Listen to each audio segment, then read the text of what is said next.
Bonjour à tous, on va donc commencer cette session intitulée « Croyances et phénomènes inexpliqués ».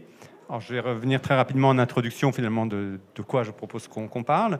D'abord pour dire quelques mots sur moi, donc je suis l'animateur de cette session, donc mon rôle c'est de tenir l'horaire d'une part, donner la parole à tout le monde, poser certaines questions et laisser un peu de place aux questions avec la salle. Je suppose que vous aurez plein de questions, de remarques à faire sur ce qui va être dit.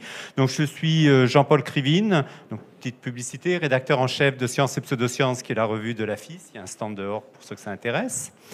Donc on va parler quelques mots avant d'introduire nos invités. Donc croyances et phénomènes inexpliqués. Je ne sais pas d'ailleurs comment ce titre a été choisi, mais je pense que ça couvre bien. Oui, chaque fois que je pose la question, les gens disent c'est pas moi, mais mais enfin bon, on a une petite idée, on va cerner mieux le problème. Justement, bon. Ce qu'on a envie de dire, très, très rapide introduction, les phénomènes inexpliqués, quelque chose de paradoxal, ce qu'on pourrait dire, c'est ce qui intéresse tous les scientifiques en général. C'est-à-dire que la science s'intéresse aux phénomènes pour lesquels on n'a pas encore d'explication et cherche à faire des explications.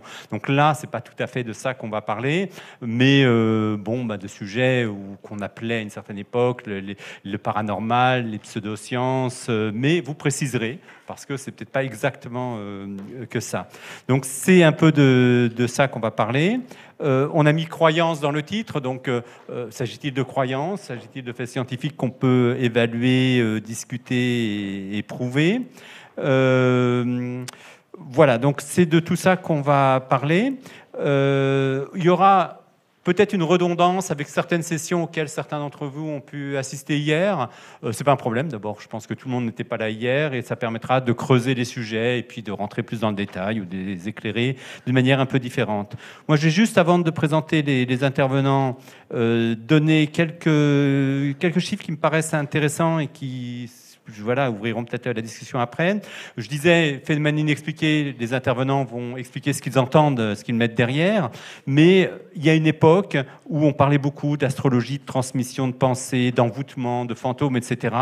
Ces croyances étaient mesurées dans des enquêtes qui étaient faites régulièrement, des enquêtes tout à fait sérieuses. J'avais des chiffres de 2000 et puis des chiffres de 2021, 20 ans plus tard, et je prends juste 2-3 exemples. Transmission de pensée dans l'enquête en 2000, 40% des Français croyaient que c'est quelque chose qui existait. Alors le croyait, on mettra tout le dégradé qu'on veut. C'est 13% aujourd'hui. L'astrologie, 33% en 2000, 11% qui y croient en 2021 et 34% qui disent avoir pratiqué. Les fantômes, les revenants, également une baisse de 13% à 8%. Et les mêmes enquêtes disent, parce que ça pourrait être des bonnes nouvelles, entre guillemets, dans des rencontres de l'esprit critique, la moins bonne nouvelle, c'est que ça se transfère visiblement sur des croyances qui ne sont visiblement pas plus fondées, sur tout ce qui est bien-être, médecine parallèle, médecine douce, etc. Donc il y a un transfert là-dessus. Bon, c'est une enquête, donc ça fait l'objet un peu de notre discussion. Donc pour en parler... Donc, plaisir d'accueillir 3 personnes. Donc, Henri Brock, physicien, je ne vais pas dire biophysicien parce que tu as déjà corrigé hier, mais si vous allez sur Wikipédia, il y a encore l'erreur. Professeur honoraire à l'université Côte d'Azur, donc à Nice, fondateur du laboratoire de zététique de l'université, qui a animé, qui a fait plein de choses. Tout ça a été raconté hier, mais en particulier a animé le prix Défi, doté à la fin de 200 000 € pour quiconque ferait la preuve sous contrôle, Henri le réexpliquera peut-être tout à l'heure, le contrôle rigoureux d'un phénomène paranormal ou inexplicable, entre guillemets, avec l'état de la science existante. Donc 15 ans... Comment ? Et membre de la FIS, oui. Et 15 ans de test. Et pour ceux qui ne savent pas, il dira si les 15 ans ont été permis de trouver plein des tas de choses ou pas. Vincent Coste, oui. Vincent Coste, donc, vous êtes ingénieur au CNES, puis responsable du GEPAN, groupe d'études d'information sur les phénomènes aérospatiaux non identifiés. Donc j'aurai bien sûr des questions. Ah bon, le CNES regarde des ovnis, s'intéresse aux petits bonhommes verts, donc vous nous expliquerez tout ça.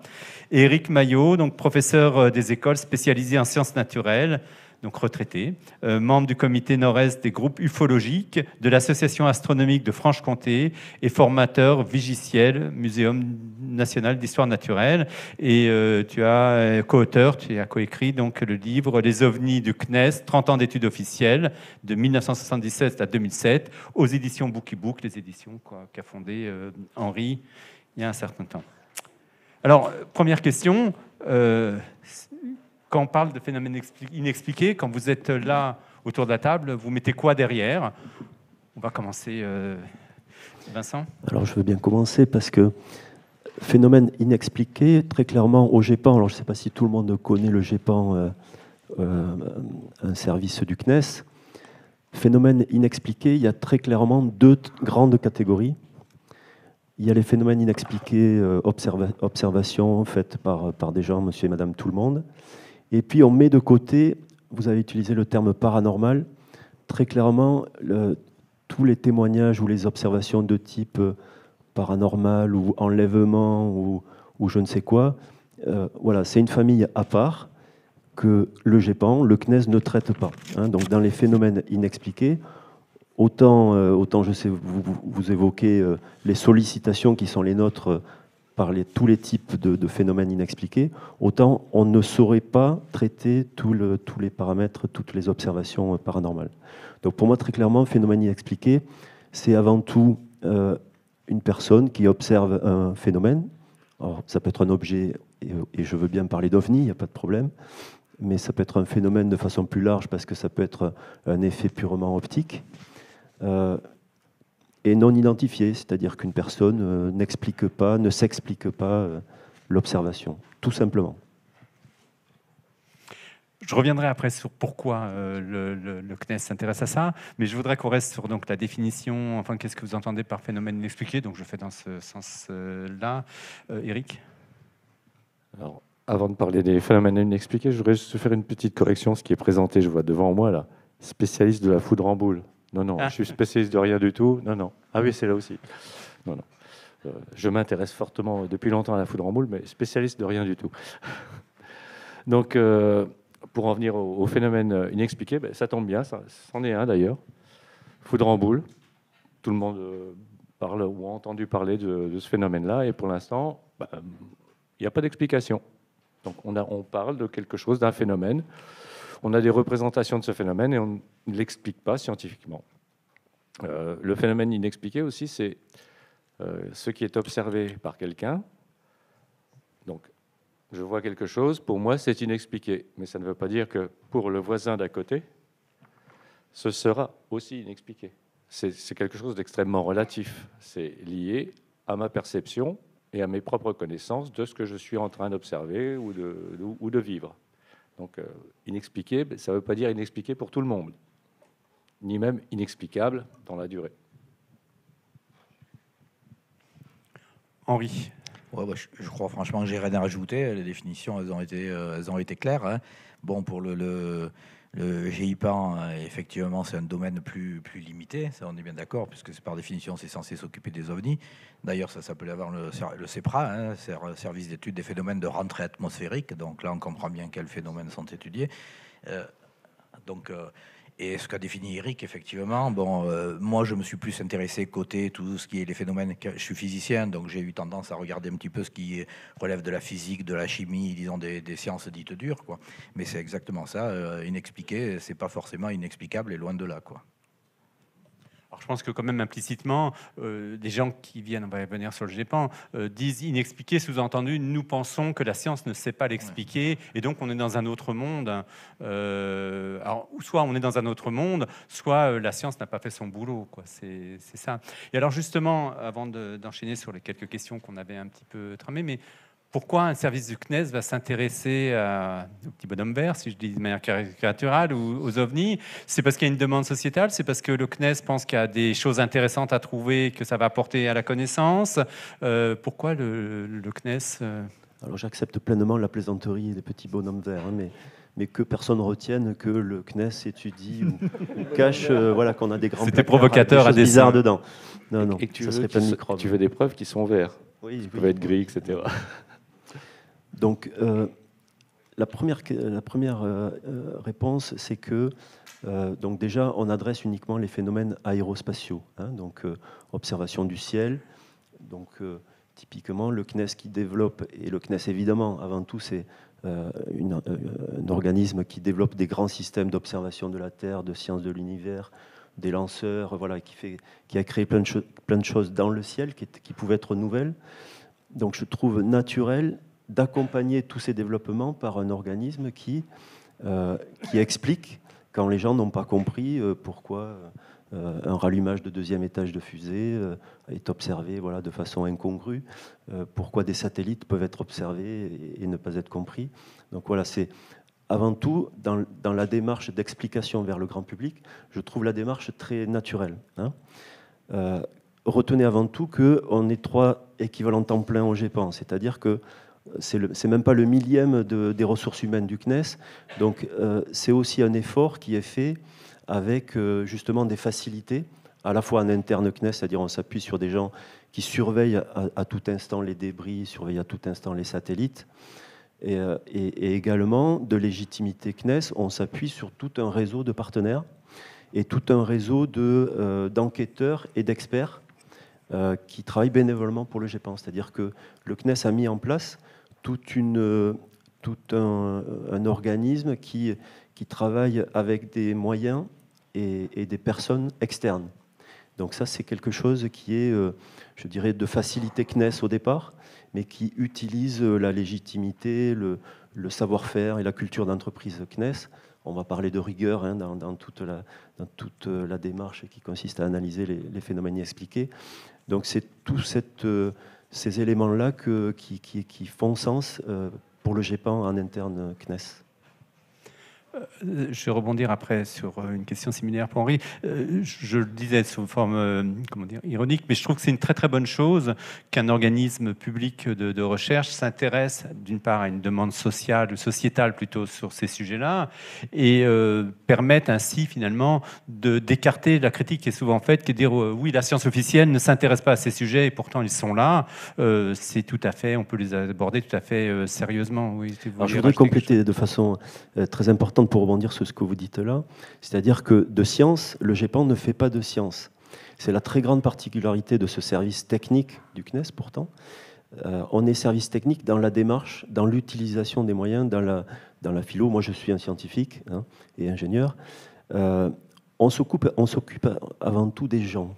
Hein, c'est ça qu'il faut bien comprendre, c'est-à-dire que dans la démarche GEPAN, c'est un témoin a vu quelque chose qu'il n'a pas comprise. Eh bien, la démarche du GEPAN, c'est vouloir essayer d'apporter une explication, vouloir être utile à cette personne, être utile à la société. Ça, c'est vraiment les fondamentaux du GEPAN. Mais par contre, on n'a aucune R&D, je dirais, de technologie ou de recherche de sciences fondamentales. D'accord. Oui. Je vais faire un petit ajout à ce que vient de dire Vincent. Là, on parle du GEI, groupe d'études et d'information. Donc là, il y a eu une transition qui est très importante aussi et qui était, à mon avis, absolument nécessaire, celle de la transparence. Justement, on parlait de quelle est la vision du public par rapport à l'ensemble de phénomènes et du fantasme des croyances qui peuvent être liées à ça. Le fait que le GEPAN, GEPAN et ensuite CEPRA ne diffusaient pas d'informations. Ces informations-là, elles étaient des procès-verbaux de gendarmerie, hein, n'est-ce pas, auxquels le public n'avait aucun accès.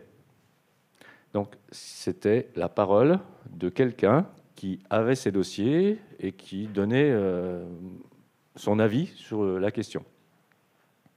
Et donc cet avis, d'ailleurs, à l'époque, était quelque peu orienté, on va dire. Ça permettait malheureusement un certain fantasme sur le contenu, c'est-à-dire qu'on n'avait pas réellement vision et vérification de l'information, pas accès du public à l'information. Et il y a eu une bascule, à mon avis, fondamentale dans la mission du GEPAN, qui était celle d'information du public.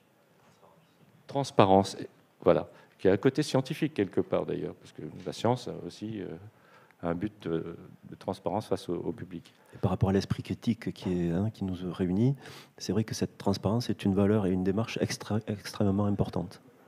D'autant plus que finalement, je comprends que des données ont été mises à disposition, elles ont été analysées. J'ai cru comprendre que ton ouvrage s'est appuyé sur ces données-là pour regarder un certain nombre de... Qu'est-ce qu'on pouvait tirer comme conclusion? Alors, l'ouvrage, donc Les ovnis du CNES, parle d'une époque qui est de 1977. D'ailleurs, on a mis la date en couverture pour bien expliquer. 1977, création du GEPAN, à 2007, l'époque de la création quasiment du groupement, mais avec le I d'information.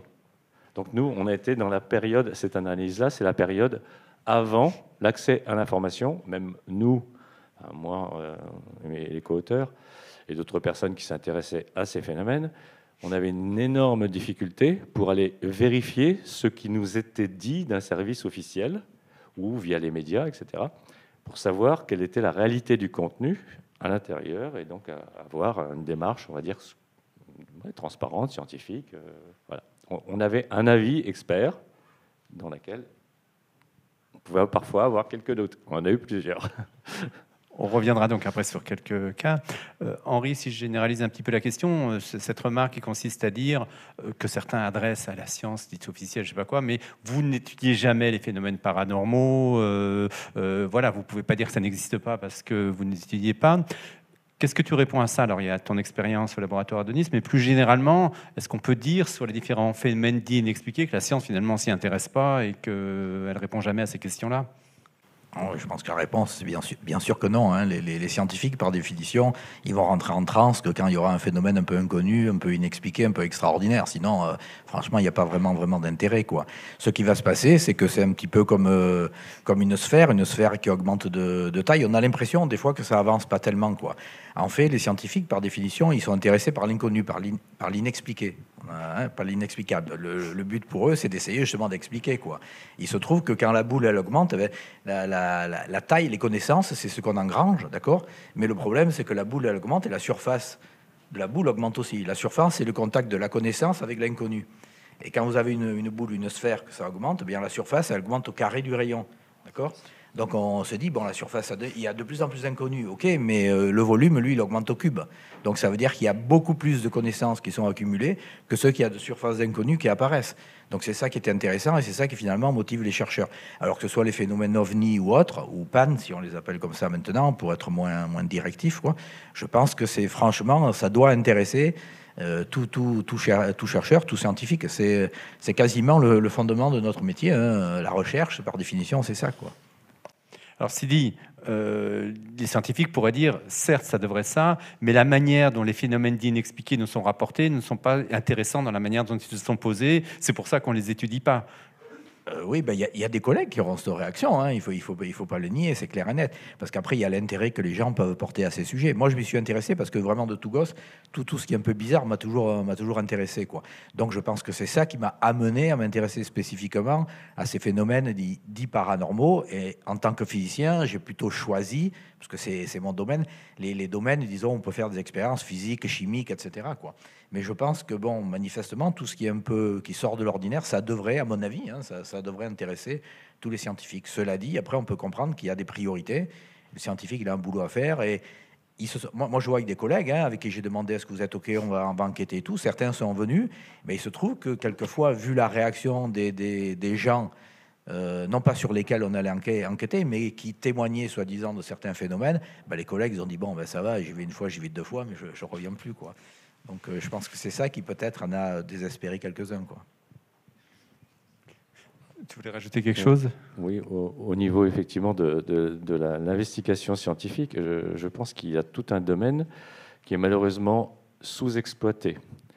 On peut comprendre que des scientifiques des sciences dures, en tout cas, aient quelques difficultés à appréhender un domaine qui est essentiellement, dans le domaine notamment des ovnis, testimonial.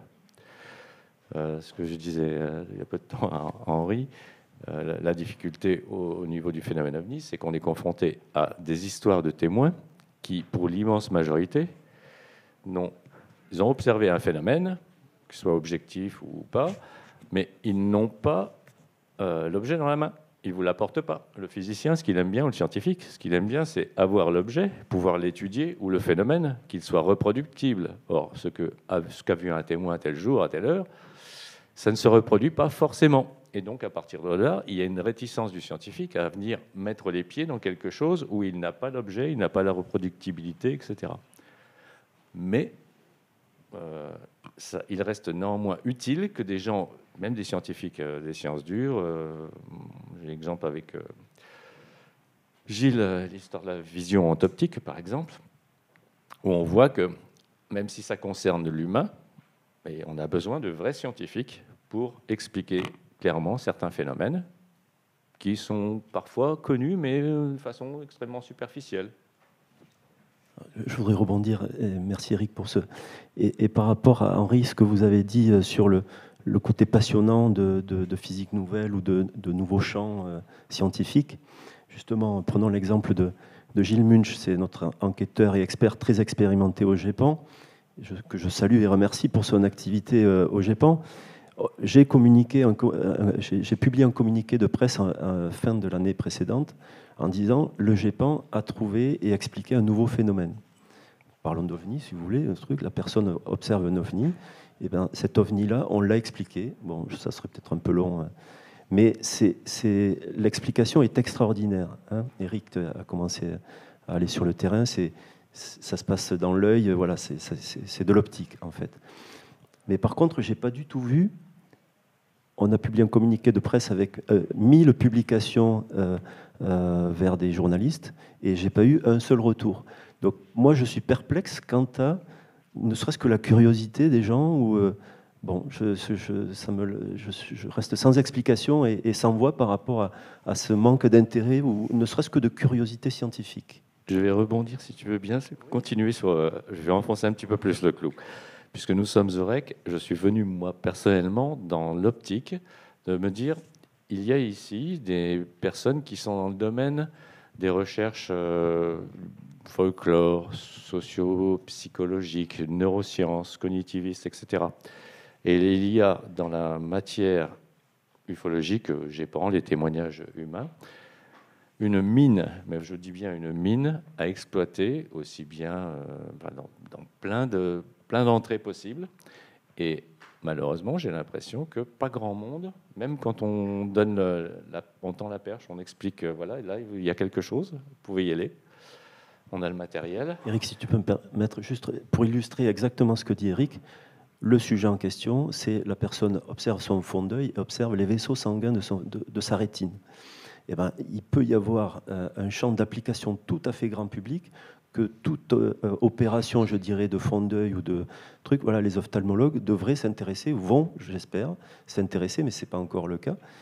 C'est pour dire que de l'observation d'un OVNI, pour moi, ce cas, il est extraordinaire de valeur, de démarche GEPAN, ou scientifique, disons, hein, tout simplement, et qui pourrait avoir une application très, très grand public de surveillance en cas d'opération ou autre. Moi, j'ai essayé en interne, je suis en train d'essayer de l'astronaute qui part sur Mars, il se cogne la tête, il a un moyen très simple de s'observer s'il n'a pas un problème très grave interne dans l'œil. Bon, c'est de la science. Ça ne va pas chercher des équations, des choses très très lointaines, mais c'est vraiment franchement nouveau. On a fait de la bibliographie, ce phénomène-là n'est pas connu. Pour continuer toujours dans les démarches scientifiques qui méritent d'être creusées, en continuité, dans les discussions que j'ai eues suite à ma petite conférence sur la foudre en boule, j'ai eu un témoin avec qui j'ai pu discuter, et puis un deuxième témoin est venu me voir, qui m'a raconté les circonstances, et ça m'a fait penser à d'autres témoignages particuliers qui évoquent étrangement, je le disais à Gilles aussi en marchant, quelque chose c'est une piste. Et j'aimerais qu'il y ait des spécialistes qui soient là, parce que moi je suis amateur, voilà, enseignant, un petit peu éclectique, mais je ne suis pas chercheur universitaire, je n'avais pas les moyens non plus. Et donc d'aller approfondir quelque chose qui concerne justement la foudre en boule. Or, il y a plein de scientifiques, physiciens et autres, qui étudient la foudre en boule, mais qui ne vont pas chercher le petit détail qu'on peut leur fournir et qui mériterait effectivement une vraie étude et qui amènerait probablement à la découverte de quelque chose qui est un phénomène réel, physique ou optique ou humain ou médical. Voilà. Moi, je voudrais, tant qu'on parle finalement de ce que fait le GEPAN et de ces phénomènes-là, est-ce que vous pouvez donner rapidement sur un exemple, celui-là ou un autre, qu'est-ce que vous faites exactement? C'est-à-dire qu'il y a des gens qui vous contactent, qui disent j'ai vu quelque chose, alors ils vont dire j'ai vu, je sais pas, un ovni, enfin ils vont le dire. Qu'est-ce que vous apportez? Qu'est-ce que vous faites pour produire finalement quelles données qui vont être utilisables? Est-ce que vous pourriez rapidement nous dire ce que vous produisez et comment vous le produisez? Je vais essayer d'être court parce que la démarche est assez longue et on a toute une méthodologie en 19 étapes. Hein, donc pensez, voilà, quand on cherche la rigueur... Cette méthodologie, elle est accessible sur le web? On peut la voir ou c'est... Alors, il y a 7 grandes étapes. On a peut-être publié les 7 grandes étapes sur le web, je ne suis pas sûr, mais bon, c'est notre cuisine interne avec voilà, des rebouclages, en particulier avec des experts, dès qu'on a des questions très techniques, très ciblées, par exemple un expert en foudre. Sur la foudre, on a un expert au GEPAN qui appartient à un partenaire en fait, et qui intervient sur sollicitation. Donc, le GEPAN, pour faire court, c'est un témoin ne comprend pas une observation, il nous sollicite avec un questionnaire qu'il trouve sur le web, sur le site du GEPAN, qui est très visité d'ailleurs au passage, et qui du coup, par ce questionnaire, ça nous permet d'abord un premier filtrage, qu'est-ce qu'on prend, qu'est-ce qu'on ne prend pas. Sur 700 sollicitations par an, on enquête réellement sur une centaine de cas, parce qu'il y a des évidences, des choses qu'on trouve tout de suite, des évidences scientifiques, on va dire, et puis il y a des évidences quand c'est du paranormal ou des enlèvements, abductions et autres. C'est une évidence que pour nous, on ne sait pas traiter, quoi. Voilà. Donc pour répondre à votre question, sur les 100 cas que l'on enquête, il y a une première étape d'enquête à distance. Donc nos enquêteurs, et là, c'est pas du potentiel CNES, c'est pas l'ingénieur CNES qui enquête, c'est justement le GEPAN qui sait s'appuyer sur tout son réseau. Donc premier étage, enquêteur à distance. S'il y a besoin, enquête terrain, à la rencontre du témoin. Et puis, dans les cas vraiment très difficiles, je sollicite le comité d'experts. Un comité d'experts avec vraiment des compétences tout à fait pluridisciplinaires, qui est là voilà, pour l'ouverture d'esprit et aller chercher des hypothèses qu'on aurait pu ne pas formuler. Et par contre, donc le GEPAN, avec le I comme Eric le souligne, on s'attache vraiment in fine à publier nos rapports techniques. On rédige un rapport d'enquête avec une conclusion technique qui est cette observation pour nous. Bon, il y a plusieurs curseurs on a vraiment compris, on a probablement compris, ou on ne sait pas s'exprimer, on n'a vraiment pas compris. On publie sur le web tous nos rapports et j'invite chacun à bien réfléchir si dans son travail, il devait publier sur le web, sur un sujet comme les ovnis, parlons d'ovnis, voilà, l'ensemble, la totalité de ces rapports d'études. Donc c'est vraiment publié pour la transparence, ça c'est vraiment une démarche très, très volontariste et très intéressante et importante pour le GEPAN, mais aussi pour que, voilà, il y a vraiment des cas où on pense avoir expliqué, on a probablement trouvé une explication, mais on invite chacun à revenir vers nous en disant non, mais vous avez oublié d'étudier telle hypothèse ou vous n'avez pas vu que l'explication pourrait être tout autre. Donc là, c'est vraiment aussi pour ça qu'on publie, pour confronter un petit peu, voilà, et que les gens puissent revenir vers nous en complétant une étude peut-être pas complètement aboutie.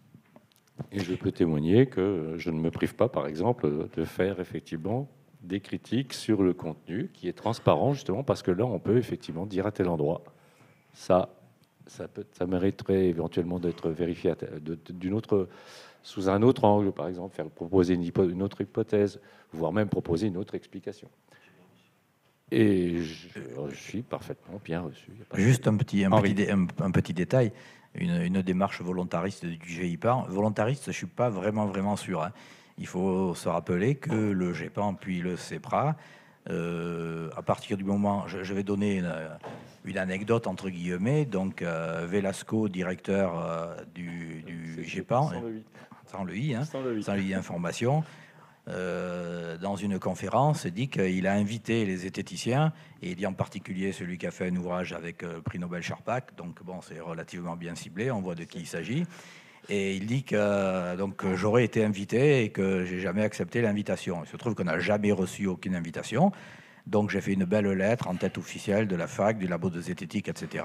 Comme quoi on acceptait volontiers l'invitation qui nous avait été donnée publiquement, d'accord. Ça a traîné 3 ans et on n'a jamais été invité. Le but étant, on voulait juste jeter un œil sur les soi-disant archives scientifiques pour savoir si c'était bien ou non. Alors, il se trouve qu'après cette affaire-là, chaque fois avec copie au directeur du CNES, hein, pas juste pour le CEPRA. J'écris directement au directeur, puisque lettre recommandée, accusé de réception et tout, hein, je vous passe les détails. Donc, et c'est jamais lui qui a répondu, car en fait, on a eu une réponse. Et la réponse étant, on nous fait attendre 2 ans, 3 ans, et puis finalement, on refuse que notre spécialiste, donc Eric qui est là, puisse aller contrôler, disons, la plus ou moins scientificité des archives du CNES. L'idée n'est même pas un contrôle, c'était simplement y accéder pour regarder, voire même faire quelque chose avec le CNES. Mais manifestement, ce qui semble avoir été craint, c'est qu'une information, la transparence, c'était pas la règle. Je dis pas que ça l'est pas maintenant, hein. Le I qui a été ajouté, ça sert bien. Ça ne l'était pas. Mais à l'époque, Velasco écrivait noir sur blanc dans des bouquins que l'hypothèse la plus probable, c'était l'hypothèse extraterrestre. Ça, c'était dit quand même sous l'égide du CNES. Je sais pas, il faut quand même voir un petit peu ce que ça représente. Donc, je salue disons la démarche qui est la démarche actuelle, mais c'est pas vraiment une démarche volontariste. Elle a plutôt été forcée par le fait que la zététique est intervenue et a demandé à voir les archives et que ça a été refusé et que du coup il y a eu lettre directe au ministère et au directeur du CNES, quoi. Démarche 2004-2005, si mes souvenirs sont bons. Un petit peu avant. Juste avant la sortie du livre. Ouais, quelques années avant, parce que ça a duré 2-3 ans quand même, le film. 3 ans, hein. Voilà. Donc, juste très rapidement, je pense que désormais, depuis 15 ans, la démarche du CNES sur le sujet, elle est claire. Et la ligne, voilà, le chemin, il est bien tracé. Et je pense que c'est bien en place. Et je suis bien d'accord. Le I de information a vraiment été nécessaire. Qui a été rajouté, il a été rajouté à juste titre. Je crois que ce qu'il faut retenir, je pense que c'était important de dire ça, ce qu'il faut retenir et ce que j'en retiens, c'est qu'aucun organisme public n'est à l'abri de choses qui se développent et qui ne remplissent peut-être pas tous les critères qu'on peut imaginer, ni de neutralité, ni de transparence, et que ça a été, on a publié dans Sciences et Pseudosciences, ça a été le cas probablement à une époque sur les ancêtres du GIPAN avec le I maintenant, et que cette époque est clairement, visiblement révolue avec aujourd'hui telles que les équipes sont en place. Je voudrais maintenant rebondir sur quelque chose qui a été dit à la fois par toi, Henri, et par les autres intervenants. Finalement, il y a quand même, il n'y a pas un enthousiasme délirant d'un certain nombre de collègues scientifiques pour se saisir de ça. On peut trouver 1000 raisons. J'en ai évoqué une tout à l'heure, qui est de dire, vous êtes gentil, mais c'est pas sous cet angle-là que j'ai envie d'aborder le problème, et que voilà, des sollicitations comme ça, on en a dans tous les sens, et peut-être que c'est potentiellement intéressant, mais tout le monde me dit que mon sujet est vachement intéressant. Mais une autre piste que j'évoquais au début, j'aimerais avoir votre avis, c'est que est-ce que ces phénomènes, c'est-à-dire l'ufologie, la télépathie, l'astrologie, seraient pas aussi en déclin dans la société au profit d'autres, tel que j'ai dit, que du coup, même la demande sociale est moins pressante. Alors, j'ai l'étude que j'ai donnée. Après, j'ai le sentiment, c'est vrai que j'ai l'impression qu'il y a moins de une de journaux sur les maisons hantées et sur les tordeurs de cuillères, qu'il y a moins d'horoscopes dans les journaux, mais Henri me faisait remarquer qu'il y en a quand même quelques-uns. Je voudrais avoir votre avis finalement. Est-ce qu'il y a un déclin au profit? C'est pas forcément une bonne nouvelle, mais c'est d'autres méthodes si on veut parler des médecines parallèles. Ou est-ce que selon vous, ce qui n'enlèverait rien, c'est une deuxième question, à l'importance que quand même de débunker entre guillemets ces choses-là, mais finalement, est-ce qu'une partie du désintérêt ne serait pas liée au fait que on est un peu moins maison hantée astrologie aujourd'hui qu'on était avant, ou pas? Henri, tu en penses quoi? Oui, je pense que c'est effectivement le cas, mais à mon avis, il y a un effet de mode aussi derrière. C'est-à-dire que, par exemple, pour l'astrologie, tu en parlais tout à l'heure, effectivement, on a l'impression que ça a baissé, mais quand on regarde au niveau des 14-18 ans, au niveau des jeunes, on s'aperçoit que la croyance au niveau de l'astrologie, à l'heure actuelle, donc publiée il y a 1 an, elle est à 49%. 49%, c'est-à-dire 1 sur 2. On peut se rappeler qu'en 2001, c'est une enquête qui avait été menée sur l'ensemble des 15 États, et 15 États à l'époque, en décembre 2001, par la Direction générale de la recherche. Il y avait plus de 1 Européen sur 4, 26% de mémoire, qui pensait que la Terre était au centre et tout tournait autour. C'est-à-dire pré-16e, hein, donc c'est quand même assez ahurissant. Donc il faut vraiment situer dans le contexte, se rendre compte qu'en fait il y a des effets de mode. Donc on parle un peu moins peut-être d'astrologie, on parle peut-être un peu moins de cuillères qui se tordent, encore que pour ceux qui étaient là où on a parlé avec Richard, j'expliquais qu'il y a un musée qui a été créé, donc qui a ouvert l'an dernier, en octobre 22, là, le musée de Uri Geller, quoi, avec la célèbre cuillère, 11 mètres de long, 19 tonnes, non, 11 tonnes, pardon, 19 mètres de long, un truc de fou qui montre que ça marche toujours, quoi. Donc, il y a des effets de mode et il ne faut pas se caler sur ce qu'on peut voir. Il y a un phénomène qui baisse. Bon, on parle moins de psychokinèse, peut-être, mais on parle beaucoup plus de, j'en sais rien, de trucs. Par exemple, ce qu'il y a eu pour la pandémie, hein, par rapport au Covid et tout. Ce sont des croyances paranormales, entre guillemets, qui se déplacent. Et puis après, comme c'est des marronniers pour les médias, eh bien, ils mettent un peu en sourdine quand on a trop parlé de quelque chose, mais 15 ans, 20 ans après, ça ressort, quoi. Et ça, quand on regarde au point de vue sur 30 ans, 40 ans, 50 ans, 60 ans, ça, on le voit vraiment bien, hein, comment ça va et ça revient, quoi. C'est vraiment impressionnant, quoi. Je voudrais rebondir, tu donnes des statistiques. J'ai été stupéfait récemment là, de voir un sondage qui est que 19% des 18-24 ans pensent que les pyramides égyptiennes ont été bâties par des extraterrestres. Et côté adulte, je ne sais pas si vous connaissez le chiffre, on pourrait faire un jeu, il y a quand même 5% des adultes qui pensent de même. Je suis stupéfait par ce chiffre-là, et je suis fier à ce titre-là, au regard. Donc, ok, les ovnis, c'est peut-être plus de mode, voilà, de façon très générale, mais quand même, je trouve très important voilà, d'informer le public sur c'est quoi un ovni, c'est quoi, voilà, dans 65% nous, des cas on explique, il n'y a que 3% des cas qui sont inexpliqués, ça ne veut surtout pas dire inexplicable. Bon, voilà, c'est qu'il y ait un travail de fond, et il y a une multitude d'associations, hein. Il y a le CNEGU qui est présent ici, que je salue, il y a beaucoup d'associations qui font un travail de fond intéressant également. Je trouve ce travail d'information très important. Peut-être que c'est une sorte, en tout cas au niveau de l'ufologie, une sorte de d'illusion. Je pense que tu es encore mieux placé qu'au niveau associatif pour avoir des statistiques annuelles au niveau du pourcentage du nombre de personnes par an que ça représente au GEPAN. Est-ce qu'il y a quelque chose qui décline ou ça reste un chiffre avec une petite variabilité annuelle ou pas? Alors, merci pour la question. Donc j'ai fait les statistiques parce que ça m'a effectivement interpellé. Sur les 15 dernières années, c'est une constante. Je ne sais pas l'interpréter, je ne veux pas l'interpréter, mais le constat, il est là. Je pense que mais variation de phénomènes qui sont tellement diversifiés dans le temps, qui apparaissent, qui aident justement à ce qu'il y ait constamment des choses que les gens ne s'expliquent pas, d'où le besoin d'avoir ce bruit de fond, une sorte de bruit de fond, d'explication nécessaire. Voilà, je ne vais pas aller jusqu'au terme de bruit, mais effectivement, il faut quand même... Donc, à la fois, c'est une constante, mais à la fois, elle est extraordinairement faible. Hein, on parle de 100 enquêtes par an, rapportées à la population et au nombre de situations d'observation, même si on observe très peu le ciel. Hein. Une des raisons pour lesquelles il y a des phénomènes inexpliqués, c'est que les gens n'ont pas l'habitude, les gens, moi le premier, d'observer le ciel. Hein. Donc... voilà, on est quand même sur une constante, mais un niveau relativement faible. Alors, moi, je vais poser un dernier jeu de questions, puis après, on va prendre le temps de recueillir des questions dans la salle. Les phénomènes sont là, même si c'est un effet de mode, pas un effet de mode, tout ça. On fait des études pour essayer d'apporter des réponses. J'ai deux questions. On arrive à convaincre des gens, finalement, de votre expérience, ça sert à quelque chose ou finalement c'est un peu l'anguille, quoi. C'est-à-dire ça passe d'une croyance à l'autre. Et est-ce qu'on peut toujours objectiver la méthode pour tous ces phénomènes? C'est pas la même méthode, on va pas regarder la même chose d'un tordeur de cuillère, de quelqu'un qui croit en l'influence des astres sur les caractères, ou quelqu'un qui pense qu'il y a des invasions extraterrestres et qui les a vues dans le ciel. Donc deux questions, est-ce qu'on arrive à convaincre et c'est quoi la méthode pour objectiver finalement? Est-ce qu'on arrive à convaincre en faisant l'expérience sur le plan scientifique? Est-ce que ça convainc et c'est quoi la méthode à mettre en œuvre? Donc la question est large, mais qui veut commencer? Je veux bien commencer. C'est-à-dire le terme de croyance, au quotidien, on voit plus au GEPAN l'aspect émotion. C'est-à-dire que bien souvent, il y a l'avant et l'après. C'est-à-dire que les gens, croyants ou pas, hein, voilà, il y a des croyants aux ovnis ou des gens à la recherche de vie. Certains pensent être élus parce qu'ils font une observation. Mais avant tout, il y a d'une observation inexpliquée, il y a un choc émotionnel ou un vécu qui n'est pas expliqué et qui du coup est de nature à perturber la personne. Et c'est touchant de voir des écrits, des propos tenus par des témoins disant à quel point ça a pu changer leur vie. C'est pas systématique, mais c'est beaucoup plus présent que la notion de croyance.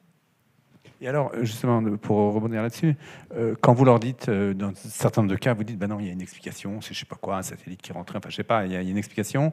c'est quoi la réaction des gens? C'est de dire ah bon, oui, mais vous n'avez pas bien pris en compte mon truc ou... Alors à la fois sur la fin de mon couplet, là, j'allais terminer sur le fait qu'on se sent extraordinairement utile quand on apporte des explications à ces gens-là. Mais à la fois, oui, la marche est haute.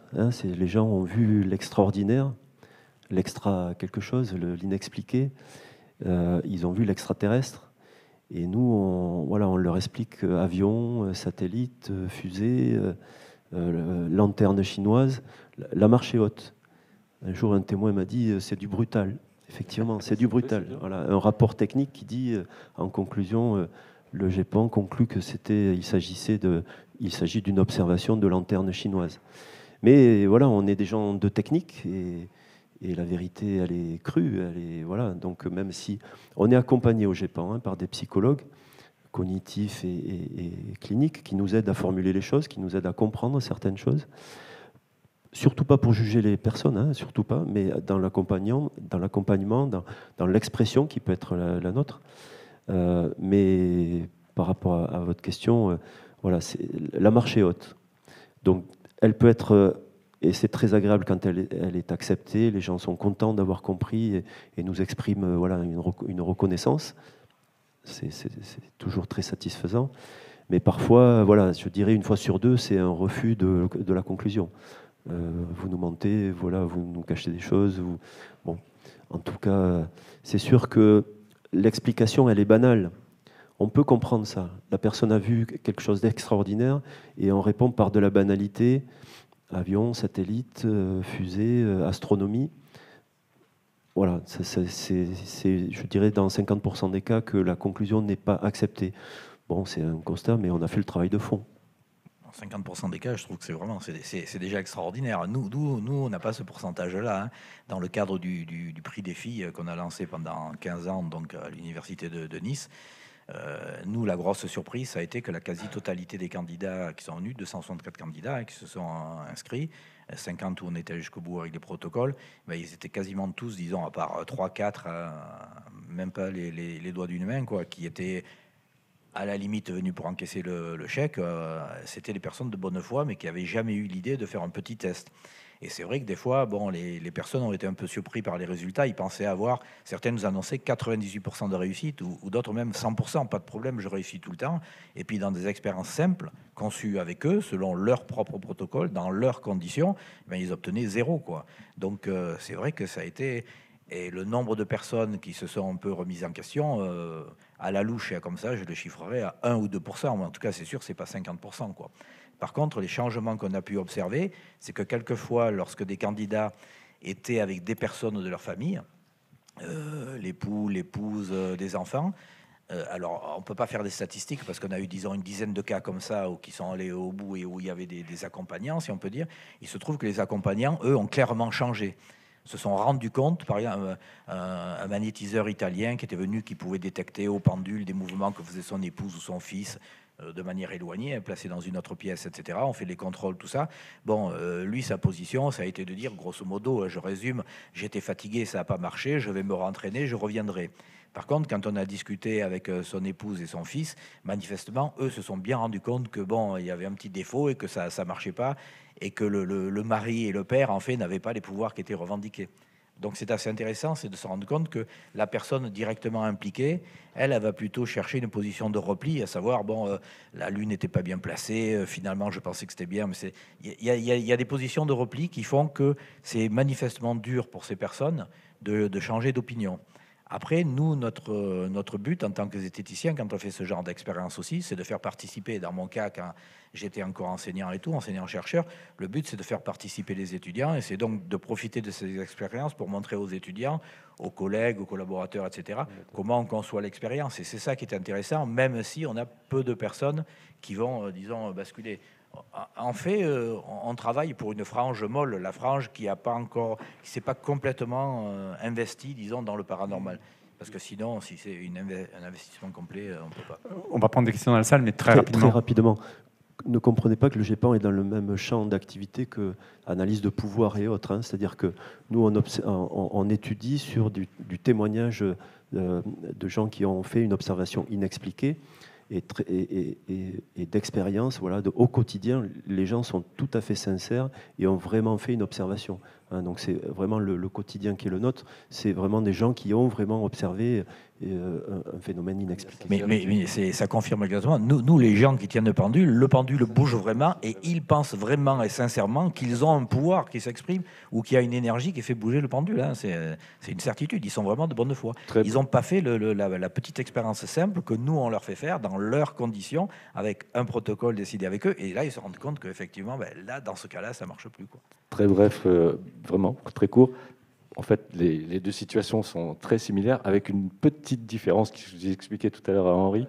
C'est problème de la reproductibilité, que le GEPAN a cette problématique de phénomène OVNI, sauf on a fait au CNEGU, par exemple, l'opération Saros, qui est méprise astronomique, qui permet une reproductibilité selon un cycle, etc. Je ne m'approfondis pas. Ceux qui veulent chercher, c'est le site du CNEGU, Saros, opération Saros.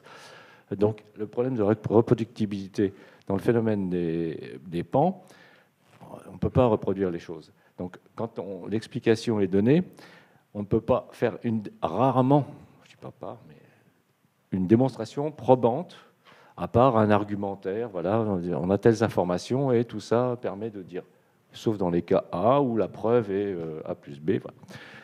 Voilà. Henri était dans la situation où lui pouvait être avec la personne, l'accompagner, monter une expérimentation. Pas tout le temps, je te coupe, hein, mais quand c'est la Vierge Marie qui apparaît, on ne peut pas le reproduire. Non, mais dans le cadre du prédéfi, on est d'accord. Je précise bien, oui, tu as raison. Voilà.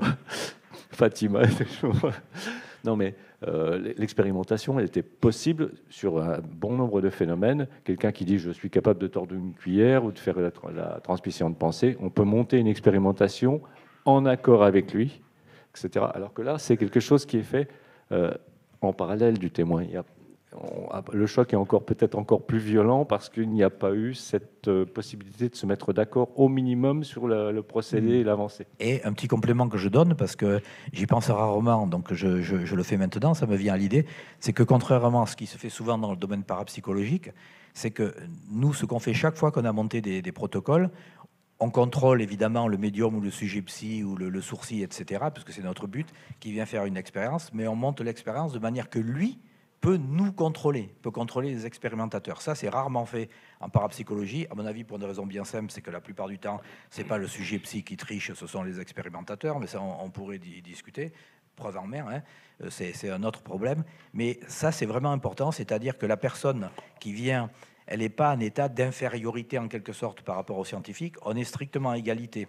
Nous, on va contrôler ce qu'il est censé affirmer, le pouvoir qu'il est censé avoir, et on va faire l'expérience de telle manière que lui, il peut aussi contrôler comment nous on fait. Si on fait une expérience de télépathie, par exemple avec des cartes, il dit je veux travailler avec des cartes de Zener, c'est les cartes qui portent 5 symboles, hein, donc un rond, une croix, 3 petites vagues, un carré et une étoile, hein, pour les mettre dans l'ordre.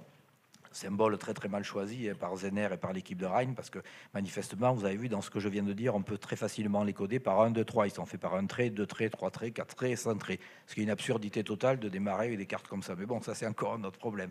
Donc à partir du moment où on fait des expériences avec des cartes de Zener, on a une candidate, une Belge, une jeune femme belge, qui nous disait qu'elle avait des résultats relativement importants. On a dit OK, mais une des bases de notre méthode, c'était de dire faites des expériences chez vous et envoyez-nous les résultats statistiques de manière qu'on n'ait pas 2000 candidats pour des trucs où il n'y a pas grand-chose, quoi, a priori. Donc elle nous envoie des résultats statistiques qui montrent que manifestement, il y a une déviation significative, hein, il y a un déplacement significatif. Elle obtient plus de résultats que la moyenne normale, si on peut dire. Hein. C'est une loi normale, on peut calculer le déplacement et tout. Donc OK, on bâtit l'expérience et tout. Et pour appliquer notre protocole qui est de montrer que nous, on ne triche pas, en quelque sorte, c'est-à-dire qu'on travaille avec des jeux, mais on montre les jeux à la personne avant. Parce que sinon, évidemment, l'expérimentateur, si vous voulez conserver votre chèque de 200 000 euros, eh bien, au lieu de mettre 5 carrés, 5 croix, etc., c'est des jeux de 25 cartes, vous mettez que des carrés. D'accord ? Et puis, vous ne le dites pas au sujet psy, et puis, c'est sûr, là, elle ne va pas réussir. Et donc, on ne sait pas comment, dans certains cas, les expériences sont passées. Par contre, nous, on montre les jeux. Le jeu peut même être touché. Et on montre 4 ou 5 jeux. Il y a un jeu qui est touché, mais par contre, après, on travaille avec les jeux neufs, évidemment. Parce que sinon, si on laisse toucher un jeu, ce n'est pas compliqué. À la première fois, ça va être le hasard. Et aux deuxième fois, ce n'est pas le hasard. On peut avoir des déviations énormes. Ce n'est pas bien compliqué de marquer une carte avec un coup d'ongle. On met les mains comme ça, tac, on marque la carte avec deux doigts, un doigt, un peu d'acide gras qu'on a sur le front, on le dépose sur la carte, on le voit par reflet. C'est vraiment des petites techniques de base, mais qui marchent très très bien. Donc on évite ça et on montre les jeux. Et ça, c'est rarement fait. Donc du coup, ça, je pense que ça diminue un petit peu l'impact psychologique que la personne peut avoir quand le résultat s'avère négatif, parce qu'elle sait que nous, on ne pouvait pas tricher. On n'était pas dans les cas où on cherchait à bloquer son soi-disant pouvoir. Donc, et ça, je pense que c'est important. On va prendre là, parce que sinon on n'aura plus de place pour les questions, à moins qu'il n'y ait pas de questions. Levez la main, et comme je ne sais pas comment ça marche pour les micros, le mieux c'est de descendre si c'est possible, parce que je crois que c'est enregistré s'il n'y a pas le micro, ou alors parlez fort, je ne sais pas, je ne suis pas en régie. Allez-y.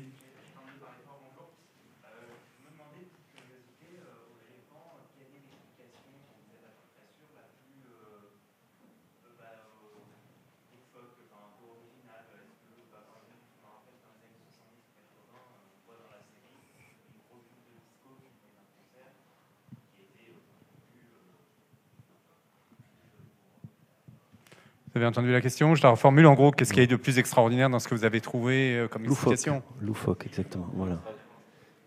Loufoque, voilà, j'ai utilisé le terme de banalité tout à l'heure, c'est-à-dire que voilà, nous, donc le plus loufoque depuis 2 ans que je pilote le GEPAN, franchement, il y a l'explication de vision entoptique qui est vraiment très originale. Hein, on en a parlé tout à l'heure, c'est-à-dire que la personne observe vraiment un ovni ovale, ça s'ovalise, ça change de motif. Et en fait, elle est simplement en train d'observer son fond d'œil, c'est-à-dire les vaisseaux sanguins présents sur la rétine. Donc ça, c'est vraiment très original. Et l'explication, elle est vraiment de science. C'est l'optique sans calcul, quoi. Hein. C'est juste un schéma suffit à comprendre. Mais de point de départ qui paraît loufoque, le point de départ paraît, franchement, le témoignage, il pose question. Il pourrait en faire rire certains. Je suis très fier de l'avoir pris, ce cas, et de l'avoir expliqué avec une explication qui est de la science amusante. D'autres questions ou tu voulais compléter, un petit cas GEPAN de l'époque de Xavier Passot. Je crois que Gilles le connaît peut-être aussi. C'était à partir de dessins où il y avait des sortes de têtes de dragons, etc. Quand on regardait le dessin, on avait l'impression limite de manga céleste, et tout ça n'était que des lanternes thaïlandaises. Et c'est là que c'était très intéressant, c'est-à-dire de se rendre compte que à partir d'une perception qui est extrêmement étrange, presque loufoque, presque science-fictionnesque, d'avoir un stimulus d'origine, une cause d'origine qui est d'une grande banalité. Et ça aussi, c'est extrêmement surprenant de voir jusqu'à quel point on peut avoir des choses très fiables et puis des interprétations aussi surréalistes. Il y a une question ici. Oui, je voudrais savoir s'il y a eu des études scientifiques qui ont été faites sur les phénomènes de Fatima en 1917.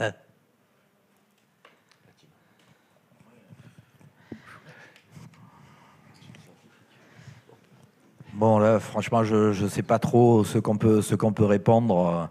On ne peut pas mener des expériences là-dessus, parce qu'une fois que le phénomène, soi-disant phénomène, hein, je veux dire, mais si on regarde par exemple des photos d'époque où il y a eu le ciel qui dansait, quand on voit la foule et qui ne regarde pas du tout le phénomène, c'est quand même un petit peu bizarre. Donc a priori, quand on fait une petite enquête, disons plutôt marketing, on regarde un peu comment l'endroit a été acheté par l'évêché, comment les 2 premiers établissements qui se sont montés, c'est un hôtel et une prison.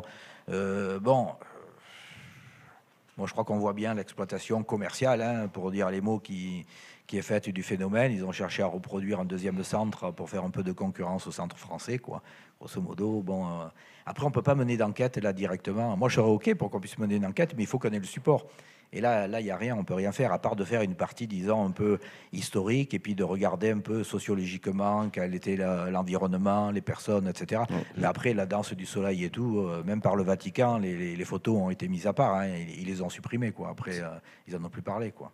C'est ça, quels sont les faits réels. Voilà. Tout le problème est là.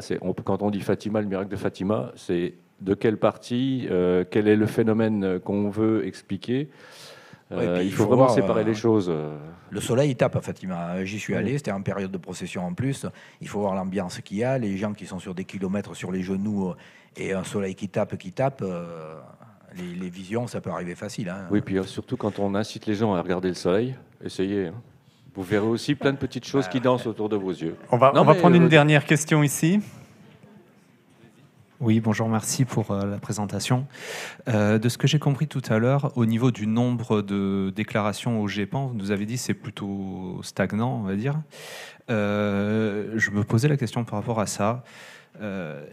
Moi-même, si je voyais quelque chose, j'aurais tendance à aller le déclarer au GEPAN parce que j'ai peut-être plutôt cette culture-là, alors que peut-être pas mal de gens sont déjà persuadés de ce qu'ils ont vu finalement. Ils ne vont pas aller chercher à déclarer ça au GEPAN. J'en veux pour preuve les chemtrails sur Twitter, par exemple. Est-ce que moi, je pense qu'il y a quand même beaucoup de phénomènes que les gens pourraient se poser les questions, hein, mais peut-être simplement on est juste persuadé chacun d'avoir vu quelque chose sans aller chercher plus loin, quoi. Mais merci pour la question. C'est-à-dire que effectivement, la personne qui fait la démarche GEPAN, elle cherche à comprendre. Hein. C'est une question. C'est quoi ce truc, hein. C'est voilà, une recherche d'explication. En tout cas, c'est la démarche du GEPAN. On peut retourner aussi le commentaire, c'est-à-dire que de plus en plus des pilotes viennent témoigner vers le GEPAN. C'est-à-dire que il y avait quand même. Alors, le contexte était ce qu'il était sur le sujet OVNI. Voilà, la peur de perdre son emploi ou d'être ridiculisé ou la peur de l'employeur. Témoigner sur un OVNI était quelque chose tabou et qui ne se faisait pas. De plus en plus, on a de plus en plus de témoignages de pilotes. C'est un signe des temps, en tout cas, que l'on observe au GEPAN. Alors, on parle de 10 témoignages par an, mais le principe est intéressant. Un bref ajout sur cette question. On va clore parce que je suis désolé. Non, mais c'est parce que après il y a une autre session. En tout cas, merci pour les intervenants. Désolé de clore un peu brusquement. Merci bien.